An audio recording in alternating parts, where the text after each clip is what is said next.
So guys, जैसा कि आप लोगों को पता है कि आप लोगों के जो बोर्ड्स के एग्जाम है वो बहुत जल्दी स्टार्ट होने वाले हैं। तो आज की हम इस वीडियो में आप लोगों को प्रीवियस ईयर क्वेश्चंस कराने वाले हैं। जैसा कि आप देख पा रहे हैं, ये 2011 का क्वेश्चंस है। तो इस तरीके के हम आपको पूरे ही क्वेश्चंस कराने वाले हैं जो इस चैप्टर में आए हुए हैं। और आज हम कवर करने वाले हैं ऑर्गेनिज्म एंड पॉपुलेशन वाला जो आपका चैप्टर है क्लास 12 का वो। तो सबसे पहले हम देखते हैं कि इसमें क्या बोला हुआ है। तो इसमें बोला हुआ है explain the response of all communities to environment over time. मतलब इस क्वेश्चन में आपको बोला हुआ है कि जो कम्युनिटीज होती है, मतलब जैसे कि जो भी एनिमल, बर्ड्स या फिर जो आपके ह्यूमन बीइंग है, वो किस तरीके से एनवायरमेंट को रेस्पॉन्स करते हैं, मतलब वो एनवायरमेंट के साथ अपनी बॉडी को किस तरीके से अडेप्ट करते हैं। तो एनवायरमेंटल फैक्टर आपका कुछ भी हो सकता है, जैसे टेम्परेचर, वाटर, लाइट, सॉइल। इन सारे एनवायरमेंटल फैक्टर्स को आपको बहुत डिटेल में आप लोग अपनी बुक से पढ़ चुके होंगे। तो इस तरीके के बहुत सारे एनवायरमेंटल फैक्टर्स होते हैं, जैसे कि टेम्परेचर हो गया, वाटर हो गया, लाइट हो गई, सॉइल हो गई। तो डिफरेंट जो एनिमल है, डिफरेंट ह्यूमन बींग्स है या फिर कोई बर्ड है, वो डिफरेंट मतलब अपने अपने तरीके से इस चीज के लिए अडेप्ट करता है, इस चीज को रेस्पॉन्स करता है। तो वही रिस्पॉन्स हम देखने वाले हैं। तो जो ऑर्गेनिज्म है वो किस तरीके से अडेप्ट करता है, तो सबसे पहले वो होम्योस्टैसिस को परफॉर्म करता है। होम्योस्टैसिस कुछ भी नहीं है, अपनी कांस्टेंट एनवायरनमेंट, मतलब कांस्टेंट इंटरनल एनवायरनमेंट को मेंटेन करना है। मतलब आपकी बॉडी का जो अपना बॉडी का नॉर्मल टेम्परेचर होता है वो 37 डिग्री सेल्सियस होता है। तो उस चीज को मेंटेन करने के लिए ह्यूमन बीइंग क्या क्या करता है, जैसे जब ज्यादा गर्मी होती है तो अपन को क्या आता है, बहुत ज्यादा पसीना आता है, स्वेट रिलीज होता है, जिसके कारण अपन को कूलनेस महसूस होती है। और जब ठंडे आ जाती है तो क्या होता है, तो अपन लोग कंबल वगैरह ओढ़ लेते हैं और शिवर करते हैं, मतलब कांपते हैं हाथ पैर। तो उससे भी हमारी बॉडी में वार्मथ प्रोड्यूस होती है। तो सबसे पहले अपन क्या करते हैं, होम्योस्टैसिस को परफॉर्म करते हैं। उसके बाद अगर ऐसी बहुत ज्यादा कंडीशन आ गई जब अपन रह ही नहीं पा रहे, तो अपन क्या करते हैं, माइग्रेट कर जाते हैं, लेस स्ट्रेसफुल एनवायरनमेंट में जाने की कोशिश करते हैं। उसके बाद हम सस्पेंडिंग एक्टिविटीज भी करते हैं। सस्पेंडिंग एक्टिविटीज में आपका आ जाता है हाइबरनेशन, एस्टिवेशन, इस टाइप की जो चीजें हैं। मतलब ऐसा होता है ना, जब बहुत ज्यादा ठंड पड़ती है तो पोलर बियर क्या होता है, हाइबरनेशन में चला जाता है, मतलब विंटर स्लीप में चला जाता है। और कभी कभार एस्टिवेशन, मतलब कि ऐसा होता है जब बहुत ज्यादा गर्मी होती है तो कुछ एनिमल्स होते हैं जो मतलब समर स्लीप में चले जाते हैं। तो इस तरीके से जो डिफरेंट कम्युनिटीज है वो आपके एनवायरमेंट को कोपअप करने के लिए, एनवायरमेंट को कोपअप करने के लिए इस तरीके से रिस्पॉन्स करती हैं। तो ये आपका क्वेश्चन आया हुआ है सीबीएसई 2011 में।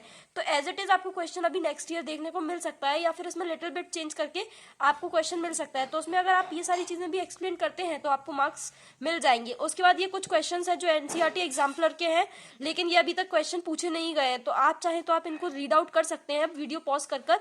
लेकिन मैं आपको इस टाइप के क्वेश्चन में टाइम वेस्ट नहीं करूंगी। मैं आपको डायरेक्ट जो क्वेश्चन पूछे गए हैं और जिनके रिपीट होने के चांसेस है, मैं उनको करवाऊंगी। तो अब हम नेक्स्ट क्वेश्चन की तरफ आगे बढ़ते हैं। उसके बाद जो आप देख पा रहे हैं, तो एनसीईआरटी एग्जाम्पलर्स के क्वेश्चंस हैं। उसके बाद ये आता है आपका 2010 में पूछा हुआ एक क्वेश्चन है, तो अपन इसको कंटिन्यू करते हैं।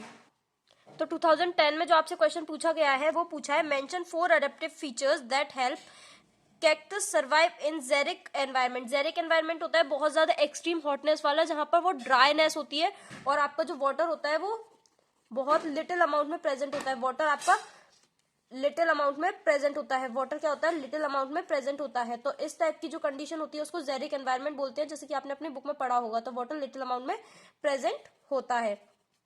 तो इस टाइप की कंडीशन में सर्वाइव करने के लिए जो प्लांट है, इसमें बेसिकली आपको कैक्टस बोला है, ये कैक्टस का प्लूरल फॉर्म लिखा है कैक्टाई। तो इस टाइप की जो प्लांट है, बेसिकली इसमें प्लांट भी दे सकते हैं वो आपको, या फिर किसी और जेरिक प्लांट का नाम दे सकते हैं, यहाँ पे मेंशन कर सकते हैं। तो आपको डायरेक्ट याद रखना है कि जो जेरिक कंडीशन होती है उसमें प्लांट किस तरीके से सर्वाइव करने के लिए क्या क्या एडेप्टिव फीचर यूज करता है वो आपको एक्सप्लेन करना है। तो सबसे पहले क्या होता है, डेजर्ट प्लांट्स जो होते हैं उनके ऊपर ना क्यूटिकल की लेयर होती है। क्यूटिकल लेयर, जैसे कि आप अपनी बॉडी है बहुत ज्यादा ड्राई हो रही है तो आप उसके ऊपर क्या करेंगे, ऑयल कर लीजिए। जब आप ऑयल कर लेंगे ना तो आपकी जो मॉइस्चर है वो बाहर नहीं जा पाता, इससे आपकी बॉडी क्या रहती है, मॉइस्चराइज रहती है। उसी तरीके से प्लांट के ऊपर भी एक वैक्सी लेयर प्रेजेंट होती है जिसको अपन बोलते हैं क्यूटिकल, और जिसके कारण क्या होता है, वाटर लॉस मिनिमम हो जाता है। जो ट्रांसपिरेशन होता है लीफ से, पोर्स के थ्रू वाटर आपका एवेपोरेट होता है, उस चीज को मिनिमाइज करने के लिए क्या प्रेजेंट होती है, वैक्सी कोटिंग प्रेजेंट होती है लीफ के ऊपर, जिसको क्या बोलते हैं, क्यूटिकल। तो ये आप एक पॉइंट एक्सप्लेन कर सकते हैं।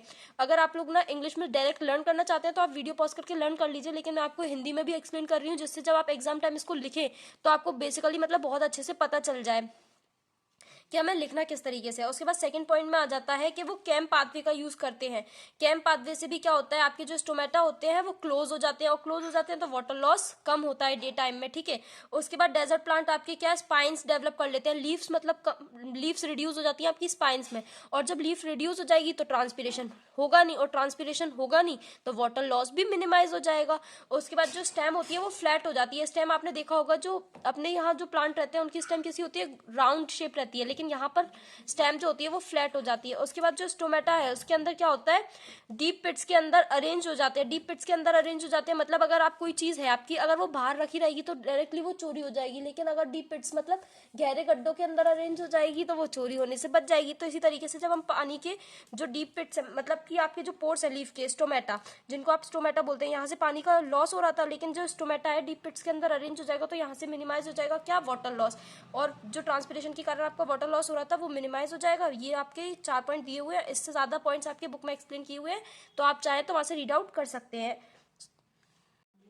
सो गाइज, अभी हमने प्रीवियस अपना जो क्वेश्चन देखा था उसके अंदर मैंने आपको एक्सप्लेन किया था कि हमारी बॉडी कभी कभार तो बहुत ज्यादा स्वेटिंग करती है और कभी कभार शिवर करती है। तो इसका जो रीजन था वो मैंने आपको प्रीवियस क्वेश्चन में दे दिया था। तो जैसा कि आपको पता है कि जो PYQs है एज इट इज ना आकर थोड़ा बहुत चेंज करके उनको रिपीट किया जाता है। अभी आपने देखा कि 2011 के क्वेश्चन में कुछ और पूछा था लेकिन उधर लिखना यही था। अब 2016 का जो क्वेश्चन है उसमें भी पूछा वही है, लेकिन पूछने का जो मतलब स्टाइल है वो चेंज हो गया है। तो आपको मैंने बताया था कि समर के अंदर क्या होता है, हमारी बॉडी बहुत ज्यादा हॉट हो जाती है, उसके कारण वो स्वेट मतलब रिलीज करती है, और जिसके कारण हमें कूलिंग इफेक्ट देखने को मिलता है, और हमारी जो बॉडी का टेम्परेचर है वो नॉर्मल 37 डिग्री सेल्सियस पे आ जाता है। जब विंटर में ऐसा होता है तो विंटर में क्या होता है, हमारी बॉडी ना शिवर करती है, और शिवर करने के कारण वो एक एक्सरसाइज के तरीके से हो गया जिससे बॉडी वाइब्रेट कर रही है, और जब वो एक्सरसाइज करते हैं हम तो क्या होता है, हमारी बॉडी में हॉटनेस आती है, मतलब थोड़ा सा गर्मी पैदा होती है, जिसके कारण हमारी बॉडी का टेम्परेचर रेज कर जाता है, और जो कि नॉर्मल 37 डिग्री सेल्सियस तक ही पहुंच जाता है। उसके बाद हमारा जो नेक्स्ट क्वेश्चन है वो आपने देखा कि 2030 में पूछा गया है, फिर 2010 में भी और फिर 2012 में भी। तो ये क्वेश्चन आपका बहुत ज्यादा इंपॉर्टेंट हो जाता है क्योंकि ये 3 बार रिपीट हुआ है। तो इसमें पूछा है कि जो स्मॉल एनिमल्स होते हैं वो जनरली पोलर रीजन में कम पाए जाते हैं। पोलर रीजन मतलब ऐसा आइजी प्लेस जहां पर बहुत ज्यादा ठंडक होती है, तो वहां पर आपके जो स्मॉल एनिमल्स हैं वो कम मिलते हैं। और फिर उसी को दूसरे स्टाइल में अगर कोई पूछेगा तो वो किस तरीके से पूछेगा कि जो स्मॉल एनिमल्स हैं जैसे कि हमिंग बर्ड्स वो जनरली नहीं मिलती हैं कहाँ पर, पोलर रीजन में। तो एक्सप्लेन करना है, दोनों में पूछा एक ही चीज गई है कि जो आपके स्मॉल एनिमल्स हैं वो पोलर रीजन में क्यों नहीं मिलते हैं। तो इसका जो आंसर है वो अपन को दिया हुआ है कि जो स्मॉल एनिमल्स है जैसे कि एक हमिंग बर्ड, उनके पास एक सरफेस एरिया बहुत ज्यादा होता है लेकिन उनकी वॉल्यूम कम होती है, मतलब उनको जगह बहुत कम चाहिए होती है रहने के लिए, लेकिन उनका जो सरफेस एरिया है वो बहुत ज्यादा बड़ा होता है as compare to their volume. Volume उनकी कितनी कम होती है, मतलब उनको आप है ना अगर एक बॉक्स के अंदर रखना चाहते हैं तो 10-12 हमिंग बर्ड आ जाएंगी, लेकिन जब आप पोलर बियर को रखेंगे तो वो बॉक्स के अंदर फिट ही नहीं हो पाएगा। तो उनका जो वॉल्यूम है वो रिलेटिवली लेस है किसके कंपेरिजन में, उनके सरफेस एरिया के कंपेरिजन में। तो जो उनकी बॉडी है वो जल्दी जल्दी हीट को रिलीज कर देती है। अब जल्दी जल्दी बॉडी हीट को रिलीज कर देगी तो ऑटोमेटिकली पोलर रीजन बहुत ज्यादा ठंडे है और बॉडी और हीट रिलीज कर रही है तो वो और ठंडी हो जाएंगी, जिसके कारण उनको सर्वाइव करना मुश्किल हो जाएगा। तो इसीलिए जो स्मॉल एनिमल्स है उनकी जो वॉल्यूम है वो बहुत ज्यादा है उनके सरफेस एरिया के कंपैरिजन में, जिसके कारण उनकी बॉडी की हीट जो है वो बाहर निकल जाती है, और फिर बाहर भी बहुत ठंडक है तो जिसके कारण वो सर्वाइव नहीं कर पाती। तो these animal have to use their energy, और जब मेटाबॉलिज्म तो परफॉर्म होगा, मेटाबॉलिज्म को थोड़ी ना पता है कि वो स्मॉल एनिमल है या फिर लार्ज एनिमल, उसका सरफेस एरिया कम है उसका वॉल्यूम ज्यादा है, ये सारी चीजें उसको नहीं पता है कि उसका वॉल्यूम कम है सरफेस एरिया ज्यादा है।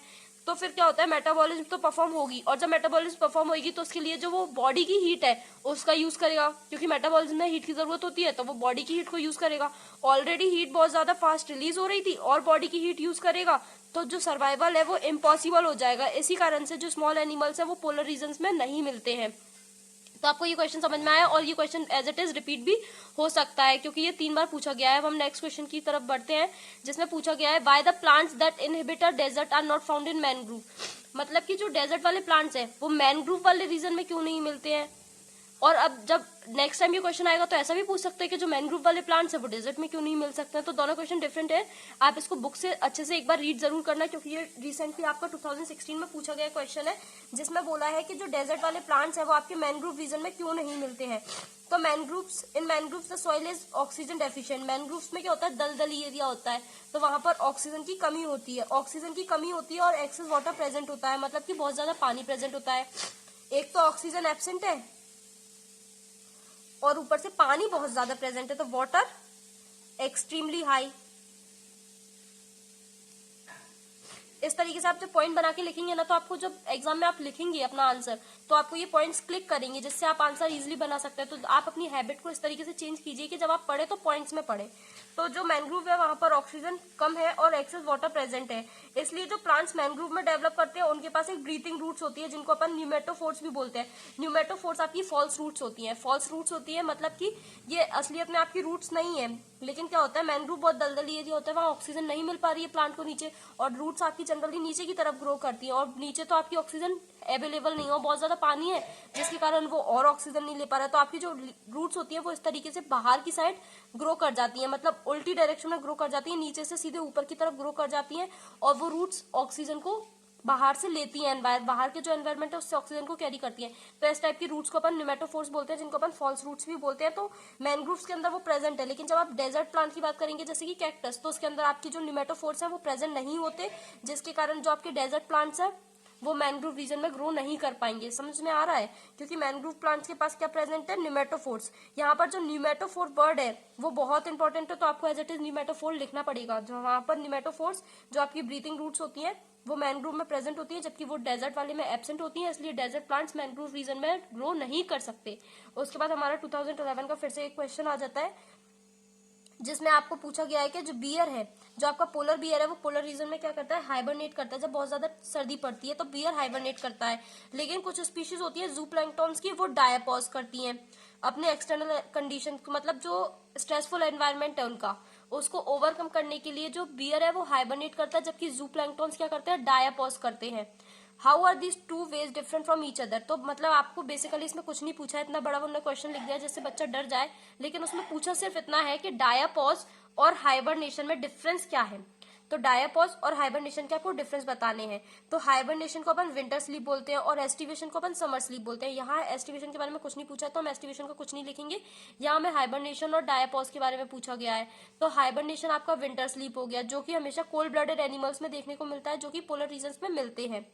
ठीक है, तो इसमें क्या होता है, जो उनकी मेटाबॉलिक एक्टिविटीज है, जो उनकी बॉडी के अंदर रिएक्शंस हो रही हैं, वो विंटर के लिए वो इसको रोक देते हैं, ताकि जब विंटर तक वो सोते रहेंगे, उसके बाद जब विंटर खत्म हो जाएगी तो उसके बाद वो विंटर स्लीप से बाहर आ जाएंगे और अपनी मेटाबॉलिक एक्टिविटीज को परफॉर्म करते रहेंगे, जिससे उनकी जो डेथ के चांसेस है वो बहुत कम हो जाएंगे। ठीक है, जबकि डायापॉज में एक ऐसा फिनोमेना है जिसमें क्या होता है कि जो मेटाबॉलिक एक्टिविटीज है वो सस्पेंड हो जाती है। ठीक है,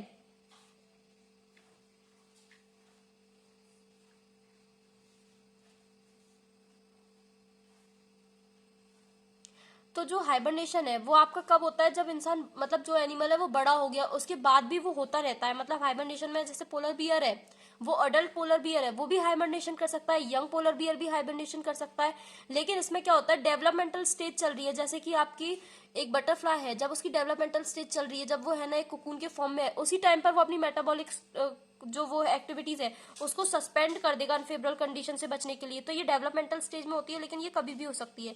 तो hibernation is the winter sleep seen in cold blooded animals in polar region in which they suspend their metabolic activities when external temperatures become unfavourable, whereas diapause is the phenomena seen in insects during their developmental stage. तो ये developmental stage वाला जो word है वो बहुत important हो जाता है, in which metabolic activities are suspended due to unfavourable condition. दोनों ही अनफेवरेबल कंडीशन में होती है, लेकिन ये कभी भी हो जाती है, इसको विंटर स्लीप बोलते हैं, और ये डेवलपमेंटल स्टेज के दौरान परफॉर्म करता है इंसेक्ट। ठीक है, तो ये 2011 का क्वेश्चन है, ये भी इंपॉर्टेंट हो जाता है। आप चाहें तो वीडियो को पॉज कर एज इट इज इनको लर्न कर सकते हैं, जिससे कि जब आप एग्जाम लिखें तो आप इन वर्ड्स को एडअप कर सकते हैं, और चाहे तो आप जैसे मैं समझा रही हूँ वैसे समझकर पॉइंट्स में लर्न कर लीजिए, तो आपको जब शॉर्ट आंसर आए तो आप लिख पाए, और जब लॉन्ग आंसर आए तो शॉर्ट आंसर को मिलाकर लॉन्ग कर पाए। ठीक है, तो इस तरीके से आपको पढ़ने की स्ट्रेटेजी को थोड़ा अपना चेंज करना पड़ेगा। फिर उसके बाद आ जाते हैं हम 2015 का क्वेश्चन है ये, और 2015 में पूछा हुआ है कि many fresh water animals can not survive in marine water. Fresh water में क्या होता है, सॉल्ट एब्सेंट होता है, जबकि मैराइन वाटर में सॉल्ट प्रेजेंट होता है। तो ये बता रहा है कि जो फ्रेश वाटर एनिमल है वो मैराइन वाटर में मतलब सर्वाइव क्यों नहीं कर पाते। जो फ्रेश वाटर है एनिमल्स वो सर्वाइव क्यों नहीं कर पाते। तो मैराइन एनवायरनमेंट में क्या होता है, हाई सॉल्ट कंसेंट्रेशन होता है, सॉल्ट का कंसेंट्रेशन बहुत ज्यादा है। जो फ्रेश वाटर एनिमल्स हैं वो हाइपरटोनिक सराउंडिंग में है, तो ऑस्मोटिक प्रॉब्लम आ जाती है। अब आपको पता होगा कि आपके जो ऑस्मोटिक मतलब 3 टाइप के ऑस्मोसिस होते हैं, एक होता है हाइपरटोनिक, एक होता है आइसोटोनिक और एक होता है हाइपोटोनिक। हाइपरटोनिक मतलब कि आपका जो सॉल्ट कंसेंट्रेशन है वो बहुत ज्यादा है, ठीक है, और जो कि सॉल्यूट कंसेंट्रेशन बहुत ज्यादा है as compare to your fluid. उसके बाद जब है ना आइसोटोनिक में आएंगे तो जो मतलब कि सॉल्यूट कंसेंट्रेशन है वो सॉल्वेंट के इक्वल है, और हाइपोटोनिक में जो आपका सॉल्यूट कंसेंट्रेशन है वो लो है as compare to the your fluid, ठीक है। तो इधर क्या होता है, हाइपरटोनिक कंडीशन हो रही है, मतलब कि यहाँ पर देखो सॉल्यूट क्या हो गया इसमें, सॉल्ट, तो सॉल्ट का कंसेंट्रेशन बहुत ज्यादा है, और जो आपकी फ्लूइड में फ्लूइड का कंसेंट्रेशन बहुत कम है। तो जिसके कारण क्या हो रहा है, आपकी जो बॉडी है मैराइन एनिमल की, उससे क्या होगा, पानी बाहर निकलेगा, ठीक है, बॉडी का जो वाटर है वो बाहर निकलेगा। क्यों? क्योंकि यहाँ पे देखिए सॉल्ट कंसेंट्रेशन बहुत ज्यादा है, सॉल्यूट का कंसेंट्रेशन बहुत ज्यादा है, और यहाँ पर जो लिक्विड का कंसेंट्रेशन है वो बहुत कम है। लेकिन जो आपका एनिमल है उसके अंदर वाटर का कंसेंट्रेशन ज्यादा है, और वाटर आपका high concentration to low concentration जाता है, तो बॉडी का जो वाटर है वो बाहर निकलना स्टार्ट कर जाएगा, लो कंसेंट्रेशन की तरफ मूव करना स्टार्ट कर देगा। किसके थ्रू? एक्सोऑस्मोसिस के थ्रू। एक्सोऑस्मोसिस के थ्रू क्या होगा, बॉडी का जो वाटर है वो बाहर निकलने लग जाएगा और बॉडी श्रिंक कर जाएगी, जिसके कारण की जो एनिमल है वो डेथ हो जाएगी। तो फ्रेश वाटर एनिमल्स आपके मैराइन वाटर में क्यों सरवाइव नहीं कर पाते? क्योंकि यहाँ पर सॉल्ट कंसेंट्रेशन बहुत ज्यादा है, और जो एनिमल है वो हाइपरटोनिक सराउंडिंग में होगा, जिसके कारण क्या होगा, उसकी बॉडी का वाटर बाहर निकल जाएगा। बॉडी का वाटर जैसे ही बाहर निकलेगा तो एनिमल क्या हो जाएगा, श्रिंक हो जाएगा, जिसके कारण एनिमल की डेथ हो जाएगी। फिर उसके बाद आ जाते हैं हम 2010 के क्वेश्चन में, जिसमें पूछा हुआ है कि जो सील है, सील आपने देखी होगी, एक एनिमल होता है जो कि कोल्ड रीजन में मिलता है। तो सील जो है वो अपने नेचुरल हैबिटेट के लिए अपने आप को किस तरीके से अडेप्ट करता है? तो सील के पास एक मतलब थिक लेयर होती है फैट की, जिसको ब्लवर बोलते हैं, और ब्लवर आपकी हमेशा स्किन के नीचे होता है, क्योंकि कुछ लोग ऐसा समझ लेते हैं कि स्किन के ऊपर ही ब्लवर प्रेजेंट होगा। ऐसा नहीं है, एक थिक लेयर होती है फैट की एक मोटी सी ऐसी लेयर होती है जो कि स्किन के जस्ट नीचे आपके प्रेजेंट होती है, जिसके कारण क्या होता है, बॉडी का जो हीट है वो बाहर नहीं निकल पाती। जिस तरीके से आप कंबल ओढ़ लेते हैं ठंड में, तो जिसके कारण आपकी बॉडी की हीट बाहर नहीं निकल पाती और आप गर्म महसूस करते हैं, उसी तरीके से सील के पास एक नेचुरल मतलब आपका डोहर या फिर ब्लैंकेट प्रेजेंट होता है, जिसको अपन ब्लवर बोलते हैं, जो कि थिक लेयर है फैट की, वो प्रेजेंट होती है, जिसके कारण की वो एक इंसुलेटर की तरह एक्ट करता है और बॉडी के जो हीट है वो बाहर नहीं निकल पाती, ठीक है। फिर हम आ जाते हैं 2012 का हमारा जो क्वेश्चन है, उसमें पूछा गया है कि कुछ एनिमल्स दिए हुए हैं आपको, मतलब कुछ एनिमल्स आपको एग्जांपल खुद से ही लेना है, explain with the help of any 4 example, मतलब आपको 4 एग्जांपल अपने आप ही लेने हैं, और उसमें बताना है कि जो सस्पेंशन वाली आपकी जो प्रॉब्लम मतलब आपने सस्पेंशन वाली कंडीशन पढ़ी है ना, हाइबरनेशन, एस्टिवेशन और डायापॉज, तो आपको इन तीनों कंडीशंस को एक्सप्लेन करना है किसी 4 एग्जांपल के थ्रू। तो जो पोलर बियर है इसमें आपका क्या हो रहा है, हाइबरनेशन हो रहा है, हाइबरनेट ड्यूरिंग विंटर, ठीक है, तो वो कोल्ड वेदर को एस्केप करने के लिए क्या करता है, हाइबरनेशन में चला जाता है। कौन? पोलर बियर, तो आपका एक एग्जांपल हो गया। उसके बाद स्नेल और फिशेस का एग्जांपल दिया हुआ है एस्टिवेशन में। एस्टिवेशन समर स्लीप हो गई, जिसमें वो गर्मी को ओवरकम करने के लिए क्या करते हैं, एस्टिवेशन में चले जाते हैं। उसके बाद seeds of higher plant, spores of bacteria, fungi, ये क्या करते हैं, ये डायापॉज करते हैं। इसमें क्या होता है, सिस्ट का फॉर्मेशन हो जाता है, और वो सिस्ट जो होता है ना वो एज इट इज रहता है अनफेवरेबल कंडीशन में। उसके बाद जब फेवरेबल कंडीशन आती है तो वो सिस्ट बर्स्ट आउट हो जाता है, और जो भी उसके सीड्स वगैरह है वो बाहर निकल जाते हैं और जर्मिनेट कर जाते हैं, ठीक है। तो ये सिस्ट फॉर्मेशन का एग्जाम्पल हो गया। उसके बाद जूप्लैंक्टॉन्स के अंदर आपने देखा डायापॉज वाली कंडीशन होती है, ठीक है। तो इस तरीके से हमने ये 4 एग्जांपल से 4 डिफरेंट चीजों को एक्सप्लेन कर दिया। ये हाइबरनेशन हो गया, एस्टिवेशन हो गया, सिस्ट फॉर्मेशन हो गया, और यहाँ पर डायापॉज हो गया। उसके बाद हमारा आ जाता है 2016 का क्वेश्चन। फिर उसके बाद आपका 2016 का क्वेश्चन पूछा हुआ है जो कि रेन फॉरेस्ट वाला है। जिस तरीके से आपको अभी पूछा था क्या कि जो आपके डेजर्ट प्लांट्स है वो मैंग्रोव रीजन में क्यों ग्रो नहीं कर पाते, इसी तरीके से पूछा हुआ है कि जो रेन फॉरेस्ट है are not found in wetland, मतलब जो प्लांट्स रेन फॉरेस्ट के होते हैं वो वेटलैंड में क्यों नहीं मिलते। तो वेटलैंड क्या होता है, जो प्लांट्स होते हैं वेटलैंड के वो डिफरेंटली अडेप्ट करते हैं, और जो प्लांट्स होते हैं रेन फॉरेस्ट के वो डिफरेंटली अडेप्ट करते हैं। जो वेटलैंड की सॉइल होती है वही मैंग्रोव वाला रीजन आ जाता है, वहां पर ऑक्सीजन की कमी होती है, और जो कमी होती है तो रेस्पिरेशन के लिए वहां पर क्या प्रेजेंट होते हैं, न्यूमेटोफोर्स प्रेजेंट होते हैं, और न्यूमेटोफोर्स प्रेजेंट होते हैं जिसके कारण से वो खुद तो ऑक्सीजन ले पाते हैं, लेकिन जो रेन फॉरेस्ट वाले प्लांट है उनको पास तो मैंग्रोव एब्सेंट होते हैं तो वो नहीं ग्रो कर पाएंगे। तो ये सेम मैंग्रोव वाला ही आंसर है, आप चाहें तो वही वाला आंसर यहाँ पे एज इट इज कॉपी कर सकते हैं, लेकिन वहां पर क्या पूछा था, डेजर्ट वाला पूछा था, यहाँ पर रेन फॉरेस्ट को वेटलैंड से कंपेयर करवाया, ठीक है। तो आप देख रहे हैं कि सीबीएसई में सिर्फ क्वेश्चन पूछने का स्टाइल चेंज होता है और question as it is repeat होते हैं। उसके बाद फिर हमारा 2011 का क्वेश्चन आ जाता है जिसमें पूछा गया है कि जो बॉडी होती है हाई एल्टीट्यूड्स पे जो पर्सन होते हैं उनकी बॉडी किस तरीके से लो ऑक्सीजन को लिए अपने आप को अडप्ट करती है। क्योंकि आपने देखा होगा जैसे जैसे अपन हाई अल्टीट्यूड्स पे जाते हैं, जैसे जैसे अपन बहुत ऊंचाई पर जाते जाएंगे, तो वहां पर ऑक्सीजन जो लेवल है वो डिक्रीज होगा, ऑक्सीजन लेवल डिक्लाइन करेगा, जिसके कारण से इंसान